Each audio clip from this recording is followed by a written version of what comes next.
Hey guys, and welcome to Suit Up the Warframe frame review series. Today we're going to be finally finishing off Saryn week by taking a look at all of her abilities and the builds that I use on her to be able to get the most out of using her. You can pick up the original Saryn from the boss Thame on the Mero node of Sedna. It's one of the more complicated boss fights, but you only need the 3 parts, Neuroptic, Chassis and Systems, so that's not the worst thing ever. Plus you get some real decent mods from farming her, so it's kind of a win-win situation. As of when this video comes out, Saryn Prime, she's not currently vaulted at all, and you are able to farm her from the relic system. I'll put a link to Saryn Prime's wiki page in the description below, so you can see which relics are the ones that she drops from.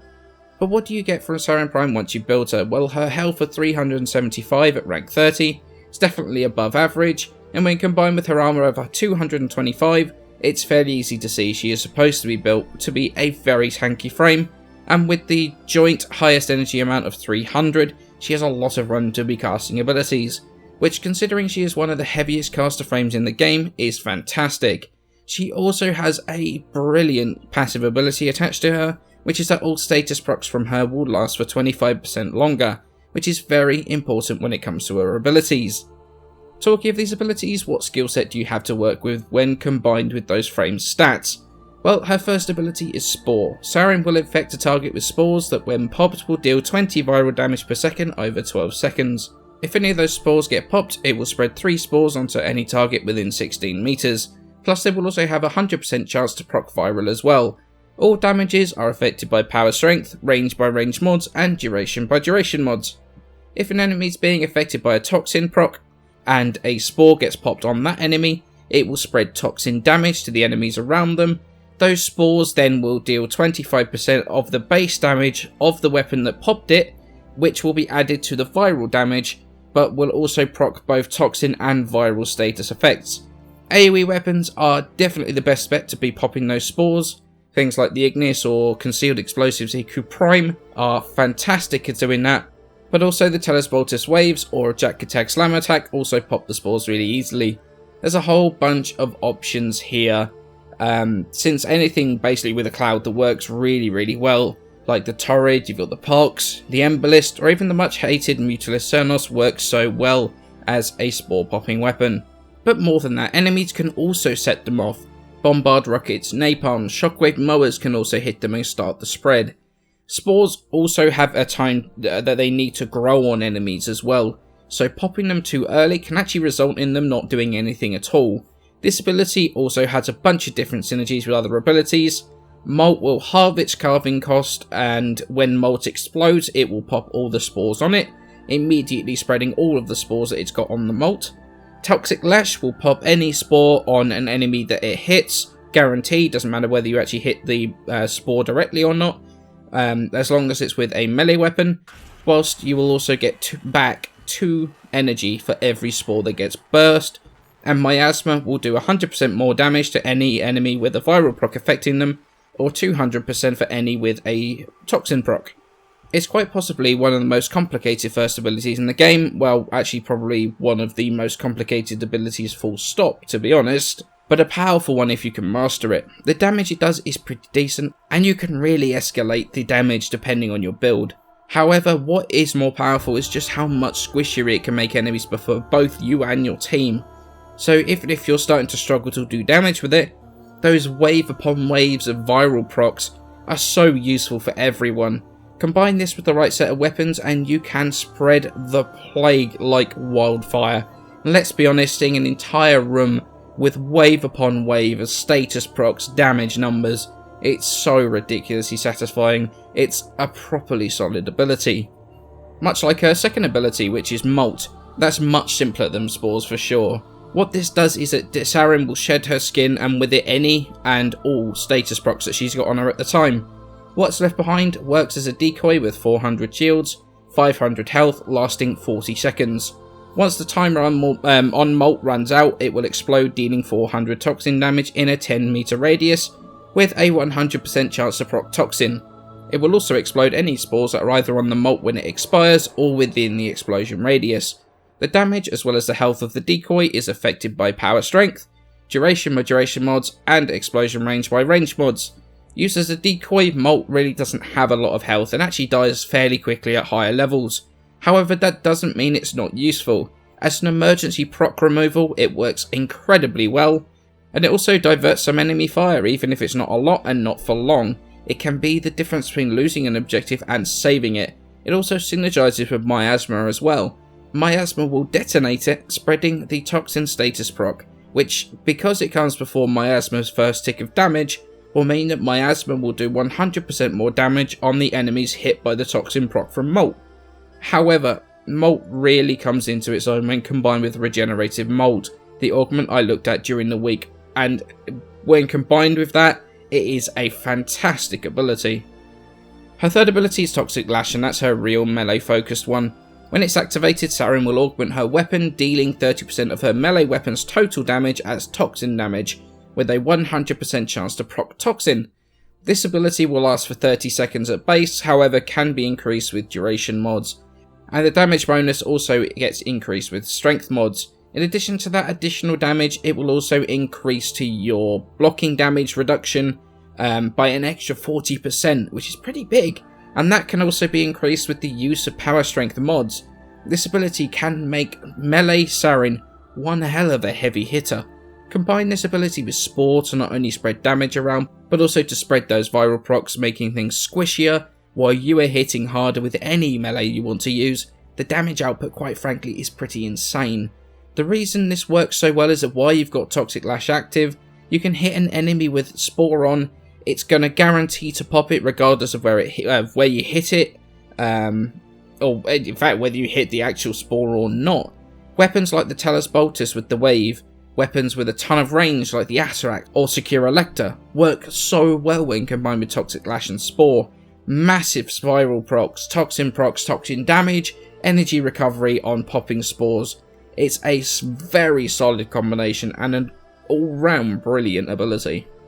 Her fourth and final ability though is Miasma, where she will pollute the environment, dealing 350 pure corrosive damage per tick over 3 seconds to anything within 15 meters of her. As you can imagine, damage numbers are affected by power strength, range by range mods, and duration by duration mods.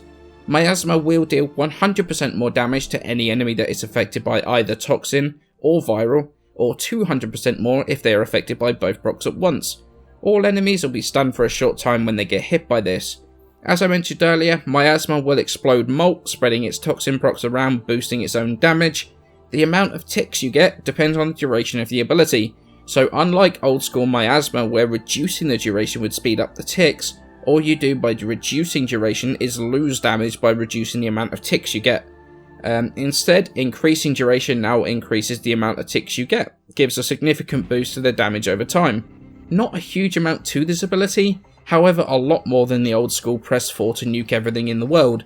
Since to get the best damage out of it you have to really make sure you got those viral and toxin procs everywhere, but provided you can do that, Miasma can do a hell of a lot of damage. It takes a while to set up, but the payoff is definitely worth it, especially at higher level.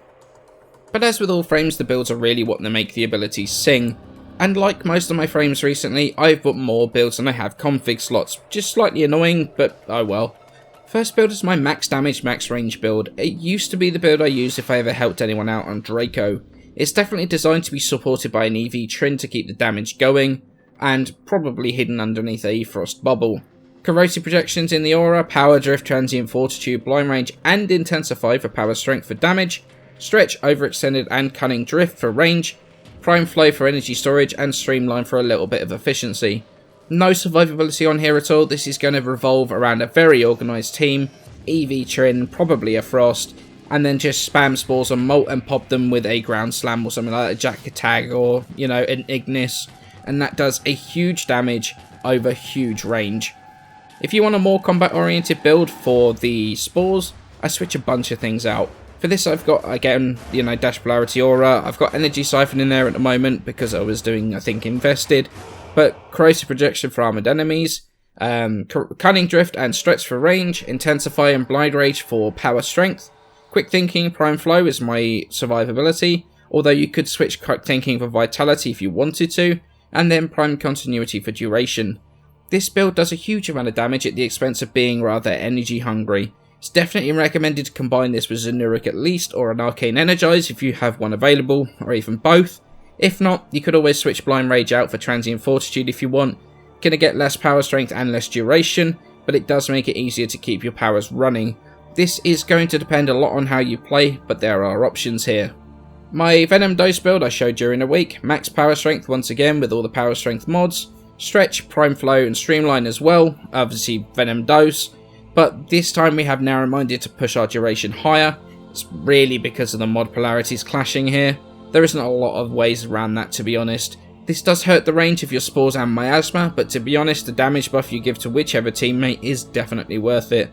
Like the old Draco build, this is definitely designed around having a cohesive team. More often than not, you're going to be inside a frost bubble. If you want to have a bit of survivability though, you could switch out either Blind Rage or Transient for primed continuity, and then switch Narrow-Minded for either Vitality or Quick Thinking, either of which is going to be really your own personal preference.